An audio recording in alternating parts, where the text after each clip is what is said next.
Good morning. Thank you for joining with us in this devotional series, Be Thou an Example of Believers. Currently, we're looking at 1 Timothy chapter 4, verses 12 and 13. And in these verses, we're looking at many of the details of what's actually specifically involved in living a godly life in the eyes of others.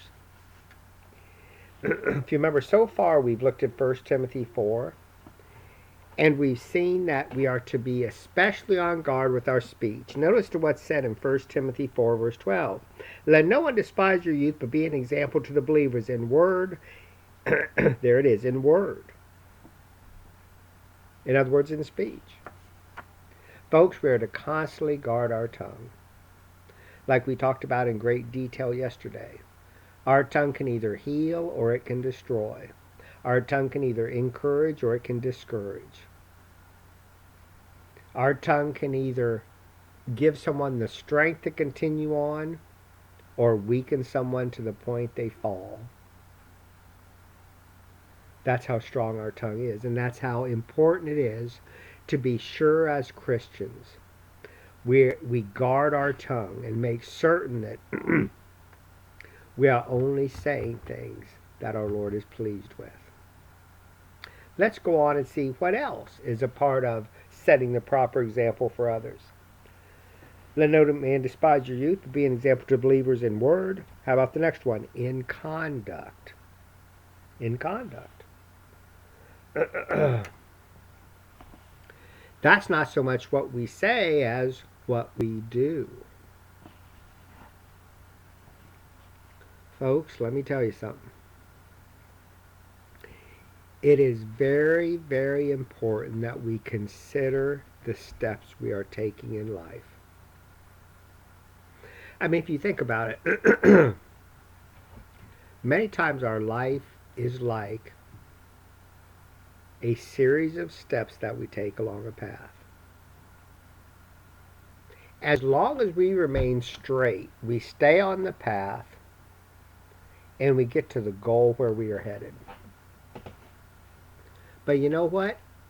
If you take just one step to the side where you turn yourself, and then you keep walking straight, you're going to entirely miss your goal because of that one step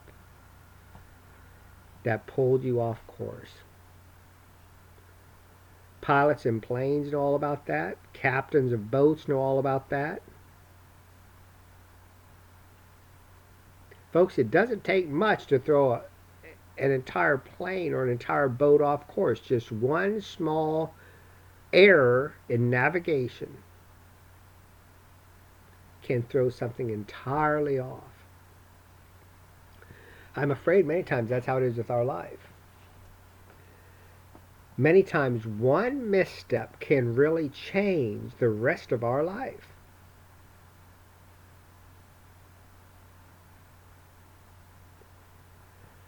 Our conduct, what we do with our life, each step we take, recognizing its importance and guarding it to be sure we are taking the step the Lord wants us to take, is a part of setting the proper example.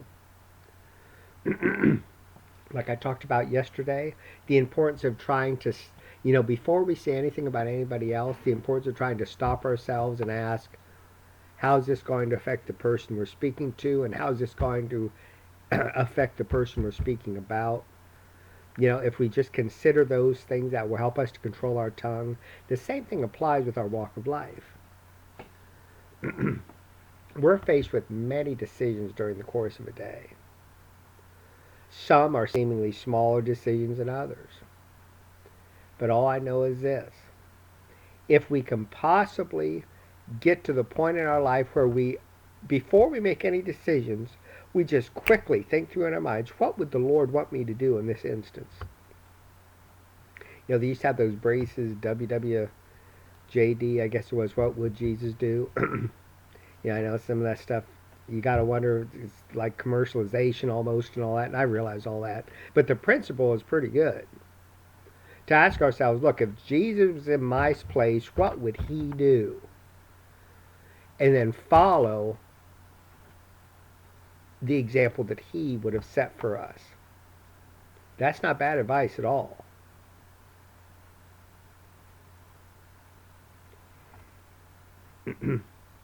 At least in my life, I found when I've made some of my greatest mistakes, when I've committed my greatest sins, because I just didn't stop and think. If I had only stopped and thought about where this decision is going to lead me down the road, by God's grace, I would have made a different decision. I just didn't take the time to think. I just, boom, made the decision, and before I even knew what happened, there I was in a big mess.